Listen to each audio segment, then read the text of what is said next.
रक्षाबंधनाच्या पार्श्वभूमीवर कल्याणमध्ये एक अनोखं आंदोलन पाहायला मिळालं।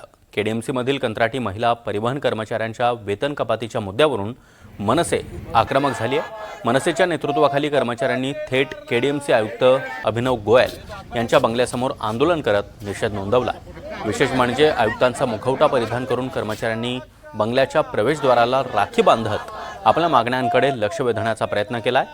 सणासुदीच्या काळामध्ये वेतन कपात केल्याचा आरोप करत कपात केलेली रक्कम ही तातडीने खात्यात जमा करण्याची मागणी देखील करण्यात आली आहे। नाहीतर संबंधित कंत्राटदाराविरोधात तीव्र आंदोलन छेडण्याचा इशारा देखील मनसेने दिला आहे।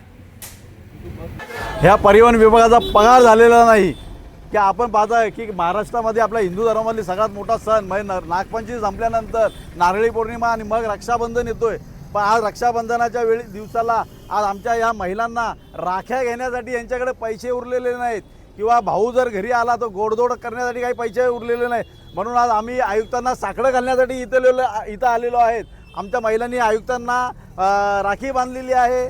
परत आयुक्तांच्या बंगल्याला सुद्धा कंपाऊंडला गेटला सुद्धा राखी बांधलेली आहे आणि आयुक्तांना आम्ही साकडं घातलेलं आहे की महिलांनी साकडं घातलं आहे की बाबा आम्हाला जो कॉन्ट्रॅक्टर आहे त्यांनी आमचा पगार दिलेला नाही। गेल्या महिन्यात 10,000 पगार कापलेला आहे, ह्या महिन्यात 15,000 पगार, फक्त 5,000 रुपये यांना या महिलांना पगार आलेला आहे।